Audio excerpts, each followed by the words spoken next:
Randy Meisner, whose vocal range helped catapult the Eagles to fame, has died. The soft-spoken bassist added high harmonies to classics like Take It Easy. When Randy Meisner passed away, the rock world was engulfed in sorrow. Fans remembered him as a unique voice, someone who played a crucial role in the Eagles' success, yet left in silence all alone at the end. Amid the wave of mourning, Don Henley finally spoke out. What he said was far more than just a tribute to his former bandmate. Henley revealed things he had never spoken about Meisner over the years: the tensions within the band, the moments behind the glamour, and the hidden struggles that had never been made public. His words shocked fans. Was their relationship more complicated than we had always believed? The truth behind those years was finally coming to light. It could change how the world saw Randy Meisner forever. Randy Meisner, the forgotten genius, was born on March 8, 1946, in Scottsbluff, Nebraska, a small town surrounded by vast fields and a life centered around farming. There were no grand stages or state-of-the-art recording studios, just land, wind, and nights. So quiet you could hear the insects buzzing under the moonlight. Meisner's family worked in fruit farming, a profession that demanded dedication and patience. From a young age, Randy was drawn to something beyond crops and harvest seasons. Music, in some mysterious way, had found its way into his soul through the old radios that played the sounds of Elvis Presley,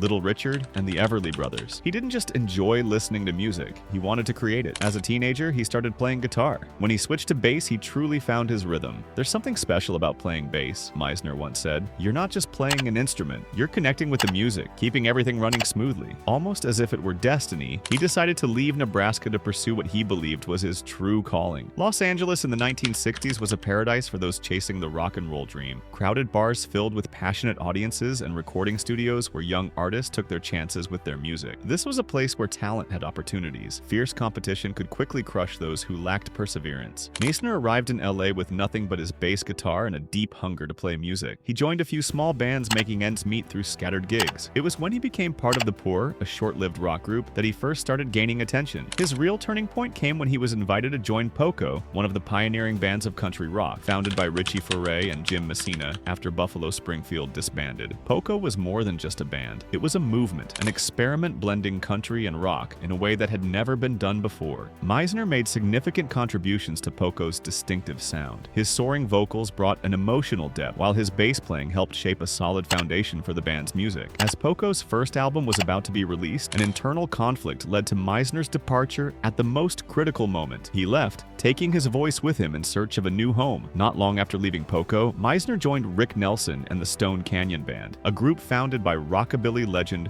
Rick Nelson. This was a crucial period in Meisner's career. He not only played music but also learned from one of the biggest stars of that era. Nelson was a perfectionist, demanding precision in every note. Meisner, with his humble nature and strong discipline, quickly adapted and grew. During this time, he gained a deeper understanding of how a band operated, how an artist sustained a long-term career, and most importantly, how to make his voice truly connect with audiences. No matter how much he learned, Meisner still hadn't found where he truly belonged. Then fate opened a new door once again. In 1971, Linda Ronstadt, one of the leading female country rock singers of the time, needed a backing band for her tour. Meisner, along with Don Henley, Glenn Fry, and Bernie Lee Don, was invited to join. Their chemistry was so perfect that immediately after the tour, all four decided to form their own band, Eagles. If Poco was an experiment, then Eagles was the final masterpiece. They didn't just blend country and rock. They elevated it to a whole new level, sharper, cleaner, and more refined. Among all the elements that made Eagles exceptional, Meisner's voice was one of the most distinctive. Many people don't realize that before Don Henley became the band's lead vocalist, it was Meisner who possessed the highest vocal range and the strongest emotional delivery. He never sought to be the center of attention. Meisner preferred to stand in the background and let the music speak for itself. When Take It to the Limit was released, the world finally recognized that Eagles were not just Henley and Frey, they also had Meisner, the man with a voice that could push emotions to their very limits. Randy Meisner was never someone who craved power. He loved music in its purest form. Perhaps that was why he couldn't maintain his place in an ambitious band like Eagles. From the outside, Eagles appeared to be one of the most successful bands of the 1970s, with timeless hits, best-selling albums, and sold-out tours. Inside the group, things were far from harmonious. Despite the smooth melodies they brought to their audience, from the moment he joined Eagles, Meisner was different from Glenn Frey and Don Henley. Henley. Frey was the leader, assertive and highly ambitious. Henley was sharp, intelligent, and willing to take control to ensure the best results. Meisner just wanted to play music, uninterested in competition or internal politics. Although he was a founding member and contributed significantly to the band's success, Meisner never held equal status with Frey and Henley.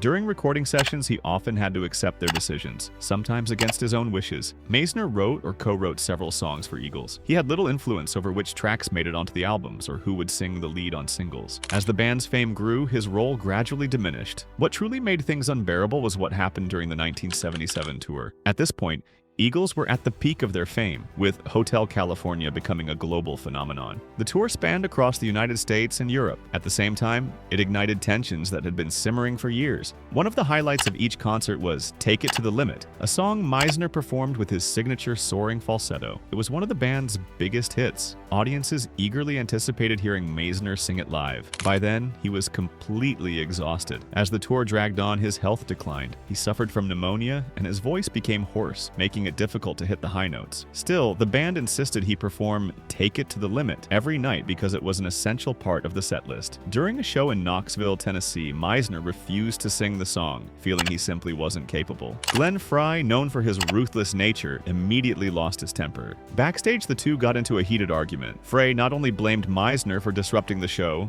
but he also escalated things with harsh words. The argument quickly turned into a physical altercation. Meisner, usually calm and reserved, lost control and fought back. No one knows exactly what happened next. It was clear that this was the breaking point. Meisner later recalled, "Everything was just too tense at that time. I was being forced to do things I didn't want to do. I couldn't enjoy the music anymore. I felt like an outsider in my own band." He told People in 1981, "I could have made 3 times as much money if I had stayed, but I was just too tired of touring. It's a crazy life when you live at twice the normal speed. When it came down to sanity or money, I figured I'd rather have my sanity." Not long after the altercation with Frey, Meisner announced his departure from the Eagles. The public was told that he left voluntarily to spend time with his family. Many believed he had little choice. In reality, Meisner no longer felt like he belonged in the Eagles. He was exhausted by the internal tensions, the unnecessary pressure, and most importantly, the feeling that he was not truly respected as a member of the band. Did he really want to leave? This is a question without a clear answer. Perhaps if the relationships between the members had not been so strained, if he had been treated more fairly, Meisner might have stayed with the band longer. Given the way things unfolded, his departure seemed almost inevitable. After Meisner left, the Eagles continued reaching new heights. They brought in Timothy B. Schmidt to replace him. Ironically, the same person who had replaced Meisner in Poco years earlier. Meanwhile, Meisner's life became more uncertain than ever. Leaving the Eagles in 1977, Randy Meisner embarked on a difficult journey, one that he may not have fully anticipated. Immediately after his departure, Meisner decided to pursue a solo career. In 1978, he released his self-titled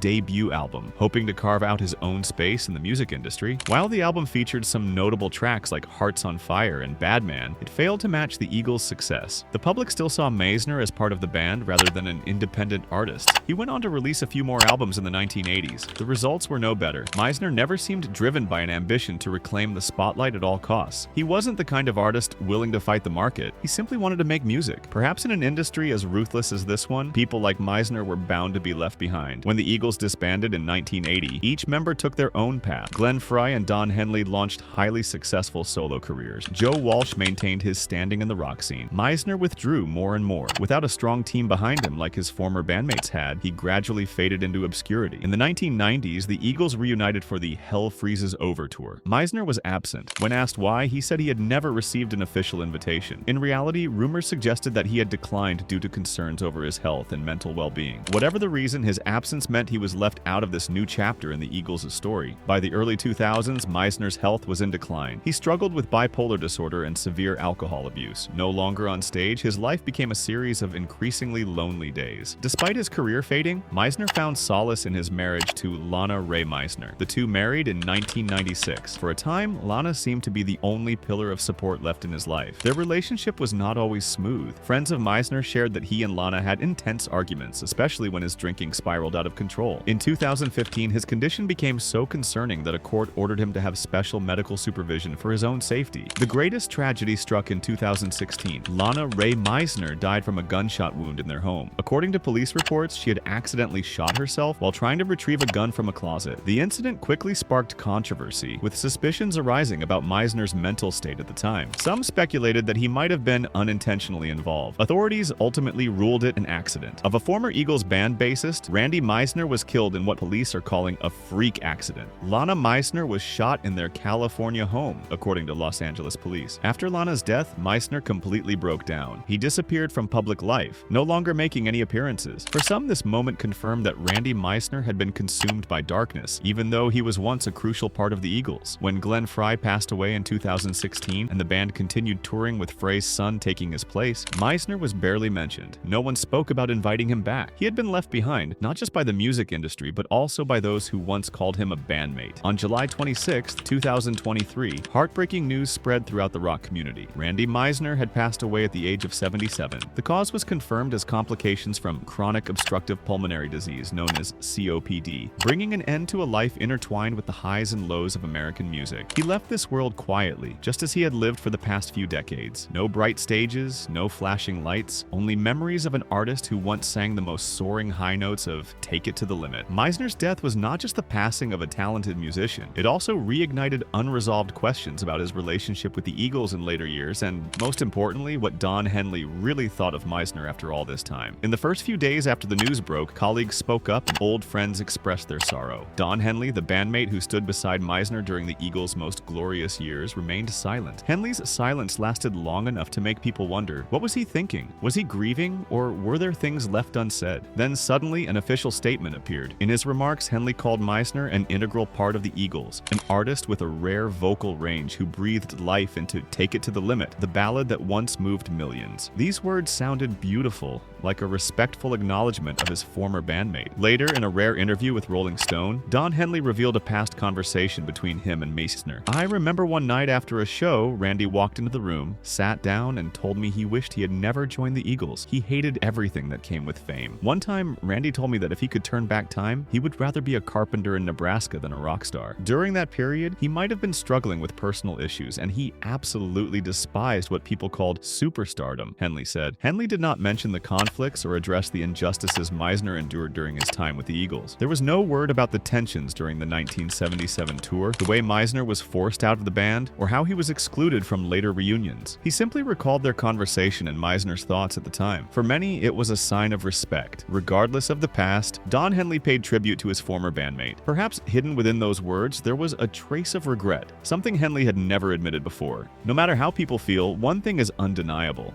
Randy Meisner's passing has brought old stories back to the surface, forcing those who remain to confront the past. This time, Don Henley did not stay silent. Following Henley's statement, the remaining members of the Eagles also spoke out about Randy Meisner's passing. Joe Walsh expressed sorrow, calling Meisner a talented artist with a remarkable voice. Timothy B. Schmidt, the man who replaced Meisner in the band, also offered his tribute, acknowledging that without Meisner, the Eagles wouldn't have had such a solid foundation. Even those who once had conflicts with Meisner in the past spoke kindly of him. For the first time in decades, people looked back at Randy Meisner's true role in the Eagles. He was not just a quiet bassist behind Henley and Frey, he was a powerful vocalist, a foundational piece of the band's success. The songs he performed remain timeless, especially "Take It to the Limit," a track that still sends audiences into an emotional frenzy whenever it plays. In the years after leaving the Eagles, Meisner was nearly forgotten. He was not invited to reunion tours or appeared at the band's milestone events. Despite contributing to the Eagles during their most crucial years, he was pushed aside, watching the band continue to thrive without him.